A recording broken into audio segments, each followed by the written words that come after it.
Hello friends, welcome to ideal English tutorial. দীর্ঘ প্রায় 2 মাস পর আমি আবার ফিরে এলাম গ্রামারের এপিসোড নিয়ে। টেন্স করতে করতে আমি এইচএসএ চ্যাপ্টারের উপর বিভিন্ন টপিকসের উপর উত্তর দেওয়া শুরু করেছিলাম। আজ শুরু করব পাস্ট কন্টিনিউয়াস টেন্স, কারণ টেন্স না কমপ্লিট করলে আমি অন্যান্য গ্রামারে যেতে পারছি না। তো তোমাদের একটা আনন্দের খবর জানাবো, this is my new shirt. এটা আইডিয়াল ইংলিশ টিউটোরিয়ালের লোগো রয়েছে এখানে। তোমাদের কেমন লাগছে অবশ্যই কমেন্ট বক্সে জানাবে। তো শুরু করব। দেখো, পাস্ট কন্টিনিউয়াস টেন্স কাকে বলে সহজ একটু আলোচনা করে নিই। অতীতকালে কোনো কাজ চলিতেছিল বা ঘটিতেছিল এমন বোঝায়। অর্থাৎ অতীতকালে কোনো ঘটনা ঘটিতেছিল বা কোনো কিছু চলিতেছিল, অর্থাৎ অতীতকালে চলমান ছিল এমন বোঝালে তখন কি হবে? ভার্বের পাস্ট কন্টিনিউয়াস টেন্স হবে। দু একটি উদাহরণ দিচ্ছি, দেখো। যেমন ধরো, আমি যদি বলি আমি বিদ্যালয় যাইতেছিলাম, রাম ভাত খাইতেছিল, বাবা বাজারে যাইতেছিলেন।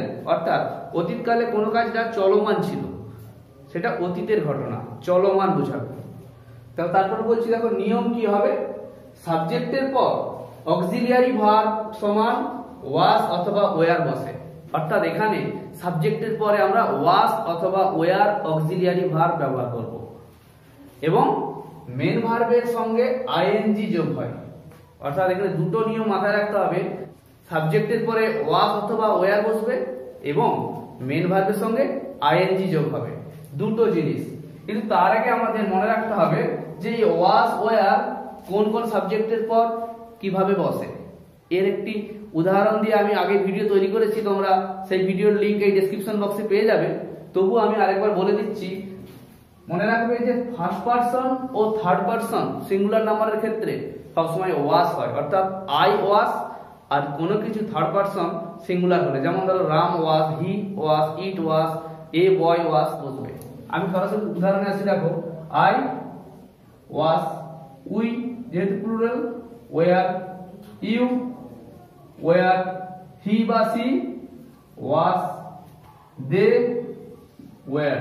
অর্থাৎ এভাবে আমরা ওয়াজ ওয়ারটা আরেকবার আলোচনা করে নিলাম। এরপর আসবো সরাসরি, দেখো উদাহরণে কিভাবে বাক্য তৈরি করব আমরা। আমি ভাত খাইতেছিলাম, অর্থাৎ অতীতকালে আমি ভাত খাইতেছিলাম, তখন বাক্যটি কি হবে লক্ষ্য করো। মনে রাখবে, অন্যান্য টেন্সের মতো আমি বলেছিলাম আমরা সহজ সূত্রের সাহায্যে করব। সামু অর্থাৎ subject, auxiliary verb, main verb, object, others, এই হিসেবে আমরা পুরোপুরি সাজিয়ে দেব। সাবজেক্ট কি এই বাক্যের? আমি, বসে গেল আই। এ মানে অক্সিলারি ভার্ব, কি হবে? আই হলে ওয়াজ হয়, তাহলে আই ওয়াজ। মেন ভার্ব কি? খাওয়া, খাইতেছিলাম, তাহলে ইট, আই ওয়াজ ইট, তার সঙ্গে আইএনজি যোগ হলো, তাহলে হয়ে গেল আই ওয়াজ ইটিং। কি খেয়েছি? ভাত, অবজেক্ট হয়ে গেল rice, I was eating rice. এরপরে যদি কোনো কিছু থাকতো আরো, তখন আদার্স বসতো, অর্থাৎ তারপরে যোগ হতো। কিন্তু এখানে যেহেতু আদার্স নেই, তাই এখানেই বাক্যটি শেষ হলো, ফুলস্টপ হলো, আই ওয়াজ ইটিং রাইস। তারপরের বাক্যটি দেখো, তাহারা বল খেলিতেছিল, অর্থাৎ অতীতকালে তাহারা বল খেলছিল। প্লে মানে খেলা, খেলিতেছিল। একইভাবে দেখো, তাহারা এখানে সাবজেক্ট, ইংলিশে হবে দে। দে হলে অক্সিলারি ভার্ব কি বসে? Wire, they were. আর মূল ভার্ব কি? প্লে, প্লে, তার সঙ্গে আইএনজি যোগ হবে, দে ওয়্যার প্লেইং। কি খেলছিল? বল, বসে গেল অবজেক্টের জায়গায় ball, they were playing ball, full stop. অর্থাৎ এখানেও কোনো আদার্স বা অন্যান্য কিছু নেই, অর্থাৎ অ্যাডিশনাল কোনো কিছু থাকলে শেষে যোগ হতো। তাহলে আমি দেখতে পাচ্ছি সহজেই সামু সূত্রের সাহায্যে subject, auxiliary verb, main verb, object, others, এই সূত্রের সাহায্যে আমরা পাস্ট কন্টিনিউয়াস টেন্সকে সহজেই তৈরি করতে পারবো। তো এরপরে দেখো কিভাবে আমরা নাবাচক বাক্য এবং প্রশ্নবাচক বাক্য তৈরি করি সেটি নিয়ে আসছি। পাস্ট কন্টিনিউয়াস টেন্সে হ্যাঁবাচক বাক্য, নাবাচক বাক্য এবং প্রশ্নবাচক বাক্য কিভাবে তৈরি করতে হয় আবারও সেই সহজ সূত্রের সাহায্যে তোমাদের বোঝানোর চেষ্টা করছি। দেখো, হ্যাঁবাচক বাক্যে আমি একটা উদাহরণ নিয়ে আসছি। তুমি ভাত খাইতেছিলে, অর্থাৎ তুমি ভাত খাইতেছিলে, অতীতকালে তুমি ভাত খাইতেছিলে, তখন কি হবে?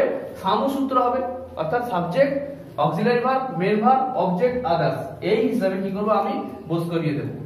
তুমি ভাত খাইতেছিলে, সাবজেক্ট কি? ইউ। ইউ হলে কি হয়? Auxiliary verb, you were. You were বসে গেল, ইউ ওয়্যার। তারপর কি হবে, মেন ভার্ব। খাওয়া ইংরেজি হচ্ছে ইট, তার সঙ্গে আইএনজি যোগ হলো পাস্ট কন্টিনিউয়াস টেন্সের নিয়ম অনুযায়ী। ইউ ওয়্যার ইটিং, কি খেলো, অবজেক্ট, ভাত খেলো, তাই এখানে রাইস বসলো। তাহলে উত্তরটা কি হলো, ইউ ওয়্যার ইটিং রাইস। শেষে দেখো আদার্স রয়েছে, অর্থাৎ কোনো কিছু আর নেই বলে আর কিছু বসছে না। এইটিকে নাবাচক করতে গেলে একদম সহজ, তুমি ভাত খাইতেছিলে না, তখন কি হবে, অক্সিলিয়ারি ভার্বের পর নট বসবে, অর্থাৎ ওয়্যার এর পর নট বস করিয়ে দিলেই উত্তরটি হয়ে যাচ্ছে। দেখো তখন কি হবে, তুমি ভাত খাইতেছিলে না, subject you, auxiliary verb were, তারপরে এন অর্থাৎ not, you were not, main verb eat, তার সঙ্গে আইএনজি থাকবে রাইস।